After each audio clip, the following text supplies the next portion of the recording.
ಐತಿಹಾಸಿಕ ಕರಗ ನಡೆಯುವಂತಹ ಧರ್ಮರಾಯ ಸ್ವಾಮಿ ಸನ್ನಿಧಿಯಲ್ಲಿ ಅಧರ್ಮ ನಡೆದು ಹೋಯಿತಾ? ಮುಜರಾಯಿ ಇಲಾಖೆಯ ಅಧಿಕಾರಿಗಳೇ ಹುಂಡಿಗೆ ಹಾಕಿದ್ದಂತಹ ಚಿನ್ನವನ್ನ ಕದ್ರ. ಇಂಥದ್ದೊಂದು ಗಂಭೀರ ಆರೋಪ ಮುಜರಾಯಿ ಇಲಾಖೆಯ ಅಧಿಕಾರಿಗಳ ವಿರುದ್ಧ ಕೇಳಿಬರ್ತಾ ಇದೆ. ಧರ್ಮರಾಯ ಸ್ವಾಮಿ ದೇಗುಲದಲ್ಲಿ ಹುಂಡಿಗೆ ಹಾಕಿದ್ದಂತಹ ಚಿನ್ನಾಭರಣದ ತೂಕದಲ್ಲಿ ಅಧಿಕಾರಿಗಳೇ ಮೋಸ ಮಾಡಿದ್ದಾರೆ ಅಂತ ಹೇಳಿ ದೇಗುಲದ ಆಡಳಿತ ಮಂಡಳಿಯ ನಿಕಟಪೂರ್ವ ಅಧ್ಯಕ್ಷ ಆರೋಪವನ್ನ ಮಾಡಿದ್ದಾರೆ. ದೇವಸ್ಥಾನದ ಹುಂಡಿಯನ್ನ ಎಣಿಸಿದಾಗ 5 ಲಕ್ಷ ರೂಪಾಯಿ ಚಿಲ್ಲರೆ ಹಣದ ಜೊತೆಗೆ ಒಂದು ನೆಕ್ಲೆಸ್ ಕೂಡ ಪತ್ತೆಯಾಗಿತ್ತಂತೆ.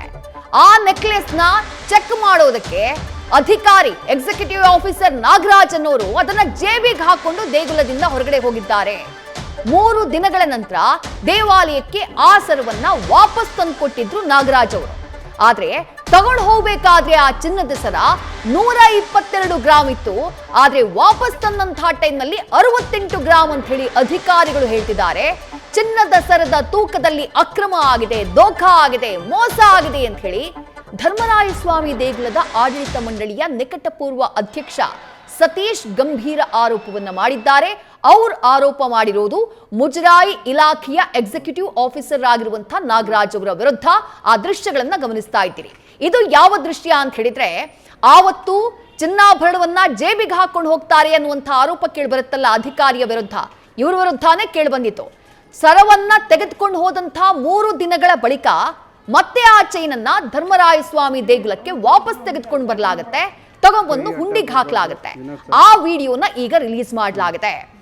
ದೇಗುಲದ ಆಡಳಿತ ಮಂಡಳಿಯ ನಿಕಟಪೂರ್ವ ಅಧ್ಯಕ್ಷ ಸತೀಶ್ ಯಾರ ಆರೋಪವನ್ನ ಮಾಡ್ತಿದ್ದಾರೋ ಅವರು RTI ನಡಿ ಅರ್ಜಿಯನ್ನ ಹಾಕಿ ಪಡ್ಕೊಂಡಿರುವಂತಹ ವಿಡಿಯೋ ಇದು.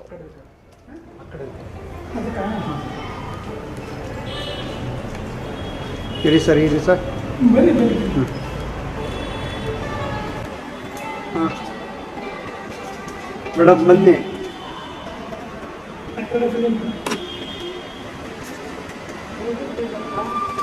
ಹಾಂ ಕಾಣುತ್ತೆ ಅಮ್ಮ. ಹಾಂ ಹಾಕಿ.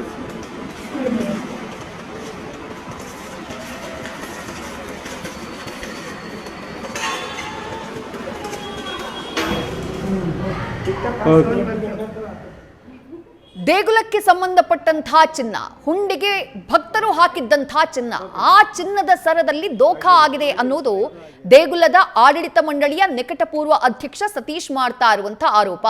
ಏನ್ ಹೇಳಿದ್ರು, ಆಗಿರೋದೇನು, ಸತೀಶ್ ಮಾಡ್ತಾ ಇರುವಂತಹ ಆರೋಪ ಏನು ನೋಡೋಣ ಬನ್ನಿ. ಮತ್ತೆ ರೆಡ್ ಹ್ಯಾಂಡ್ ಆಗಿ ಸಿಕ್ಕಾಕೊಂಡಿದ್ದಾರೆ ಇವು ಅವರು.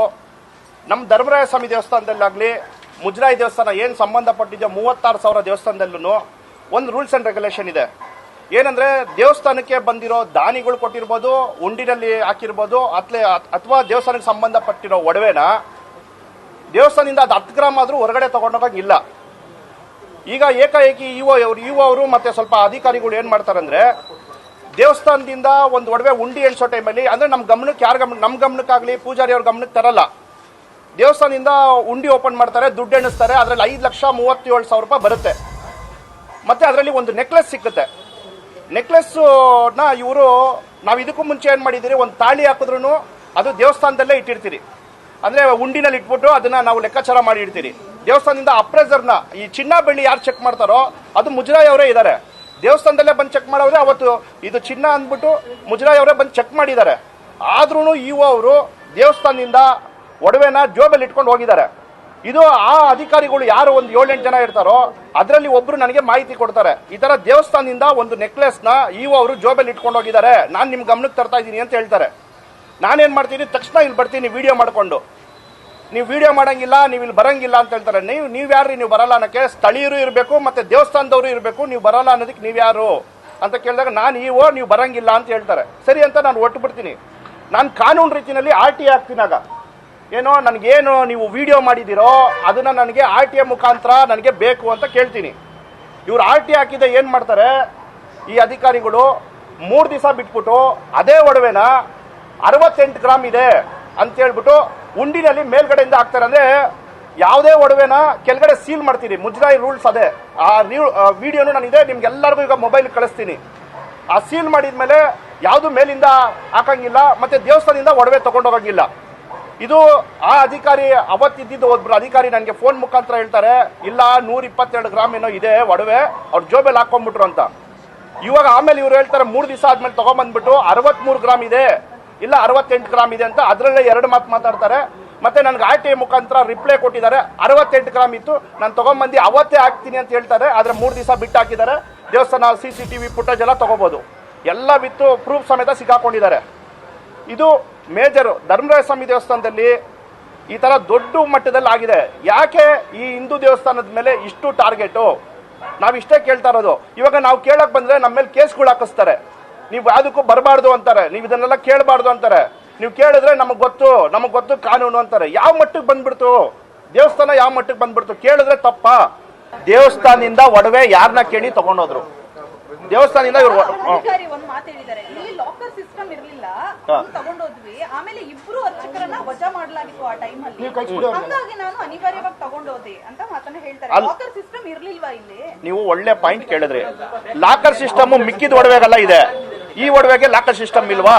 ಅಂದ್ರೆ ನೀವು ಇದು ಮಾಡಿ, ಮಿಕ್ಕಿದ ಒಡವೆಗೆಲ್ಲ ಲಾಕರ್ ಸಿಸ್ಟಮ್ ಇದೆ ದೇವಸ್ಥಾನದಲ್ಲಿ, ಈ ಒಡವೆಗೆ ಲಾಕರ್ ಸಿಸ್ಟಮ್ ಇಲ್ವಾ? ಈಗ ಲಾಕರ್ ಸಿಸ್ಟಮ್ ಇದೆ ಇದೆ. ಅವ್ರಲ್ಲಿ ಲಾಕ್ ಮಾಡಿರೋ ವಿಡಿಯೋನು ಕೊಡ್ತೀನಿ. ನಾಗರಾಜ್ ಇವರ ಅವರೇ ಅವರೇ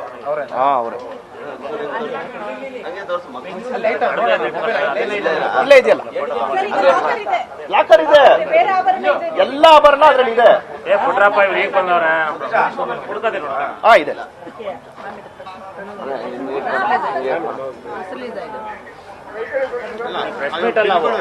ಈಗ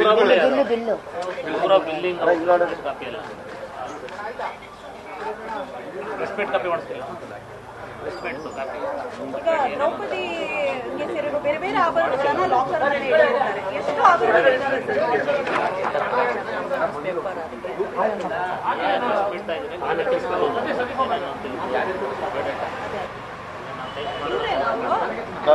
ವಾಪಸ್ ಕೊಡ್ತಾರೆ.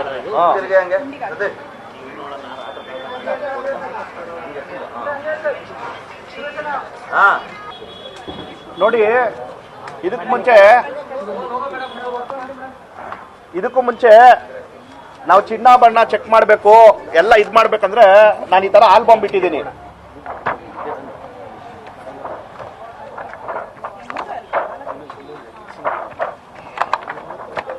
CCTV ಇಲ್ಲ ಇದೆ.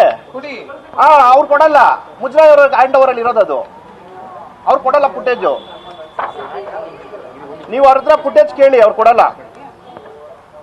ನೋಡಿ, ಈ ತರ ಚಿನ್ನಾಭರಣ ಅಪ್ರೈಸರ್ನ ಕರೆಸಿ ದೇವಸ್ಥಾನದಲ್ಲೇ ನಾವು ಚೆಕ್ ಮಾಡಿಸೋದು. ಇಲ್ಲೇ ಅಪ್ರೈಸರ್ನ ಕರೆಸಿ ಚೆಕ್ ಮಾಡೋದು. ಏನೇನು ದೇವಸ್ಥಾನದ ಇದೆಯೋ ಇಲ್ಲೇ ಚೆಕ್ ಮಾಡಿಸೋದು. ಇದನ್ನ ಹೊರಗಡೆ ತಗೊಂಡೋಗಂಗಿಲ್ಲ.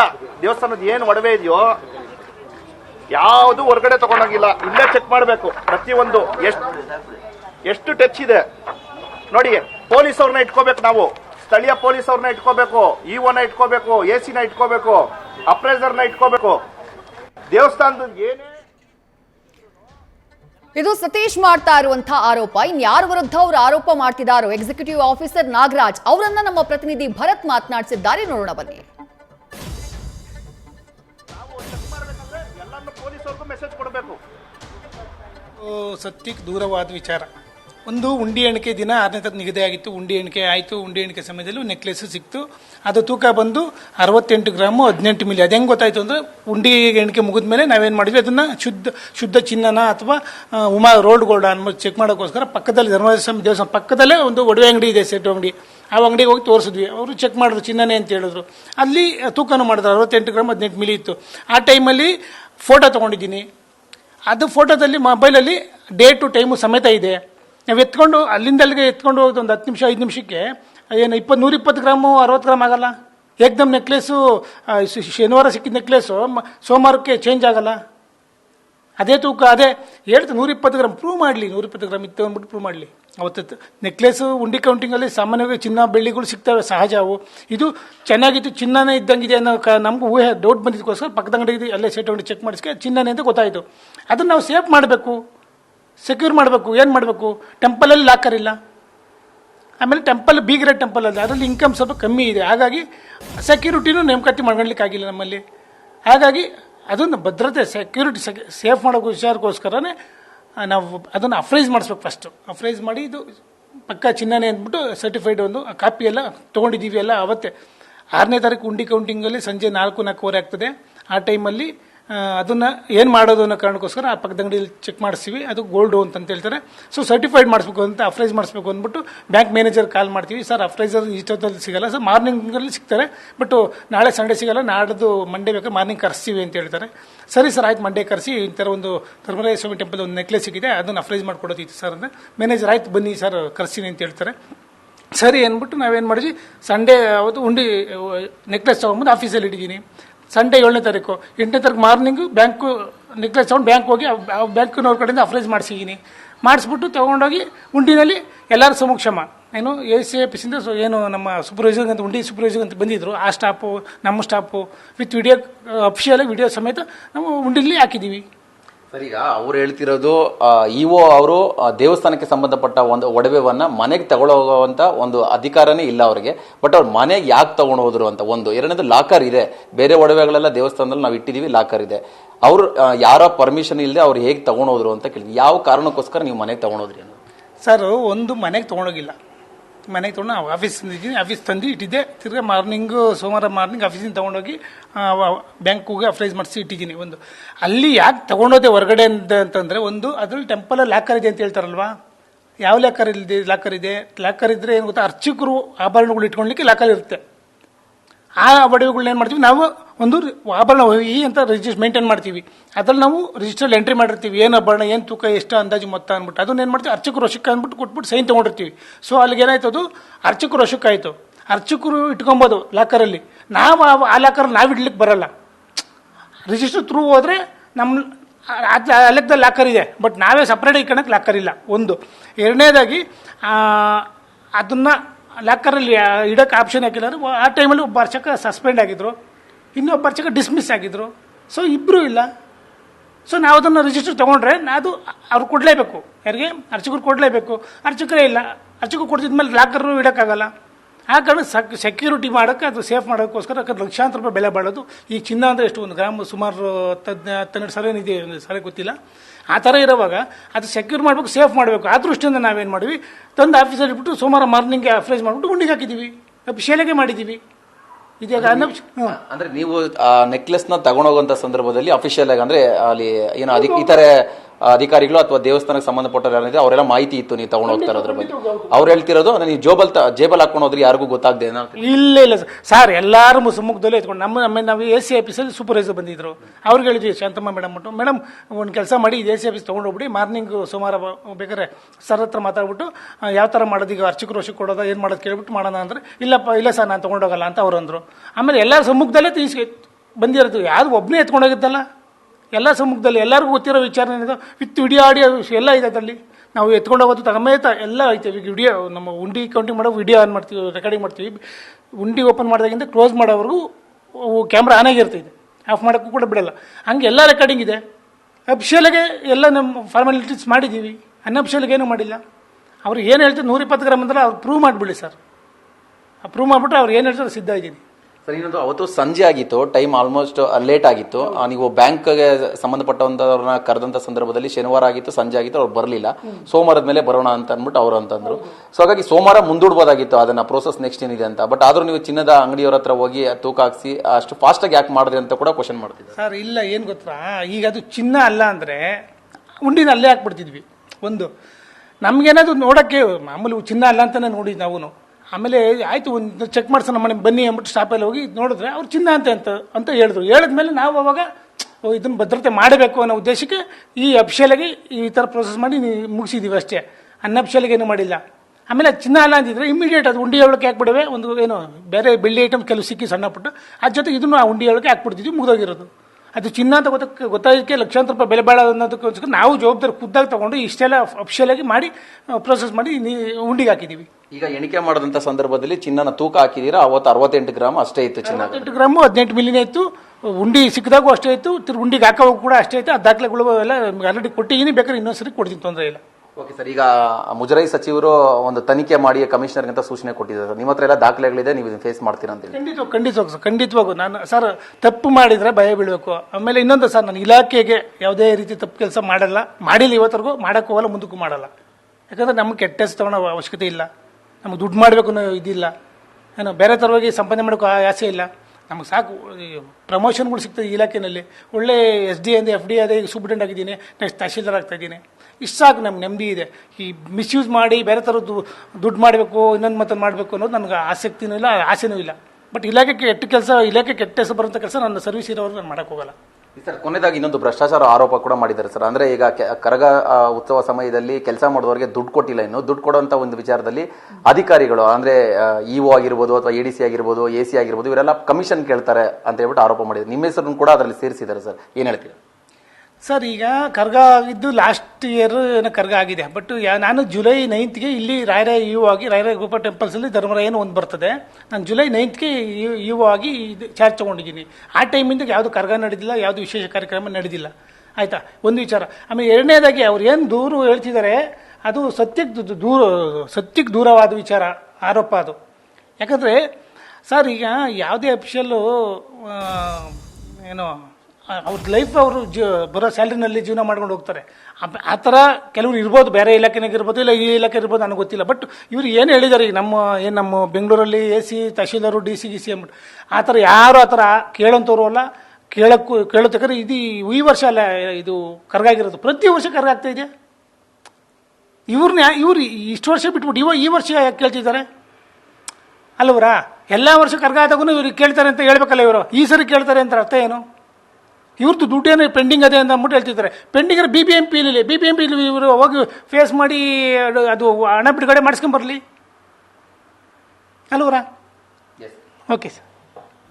ಎಸ್, ಇದು EO ನಾಗರಾಜ್ ಅವರ ಸ್ಪಷ್ಟನೆ. ಅಂತ ಹೇಳಿದ್ರೆ ಅವತ್ತು ಎಣಿಕೆ ಮಾಡಿದಂತ ಸಂದರ್ಭದಲ್ಲೂ ಕೂಡ ಚಿನ್ನದ ಗ್ರಾಮ್ ಅಂದ್ರೆ 68 ಗ್ರಾಮ್ ಅಷ್ಟೇ ಇತ್ತು. ಅದನ್ನ ನಾನು ತಗೊಂಡೋಗಿ ಆಫೀಸಲ್ಲಿ ಇಟ್ಟು ವಾಪಸ್ ತಗೊಂಬಂದು ಕೊಟ್ಟಾಗ್ಲೂ ಕೂಡ ಅಷ್ಟೇ ಗ್ರಾಮ್ ಇತ್ತು. ಅದಕ್ಕೆ ಸಂಬಂಧಪಟ್ಟಂತ ಎಲ್ಲಾ ದಾಖಲೆಗಳು ಕೂಡ ನನ್ನ ಹತ್ರ ಇದೆ. ನಾನು ಮೇಲಧಿಕಾರಿಗಳು ಯಾರು ಕೇಳಿದ್ರು ಕೂಡ ನಾನು ಒದಗಿಸ್ತೀನಿ ಅಂತ ಹೇಳ್ತಾ ಇದ್ದಾರೆ. ಕ್ಯಾಮರಾ ಪರ್ಸನ್ ಪ್ರಶಾಂತ್ ಜೊತೆ ಭರತ್ ಕೃಷ್ಣಪ್ಪ, ನ್ಯೂಸ್ ಫಾಸ್ಟ್, ಬೆಂಗಳೂರು.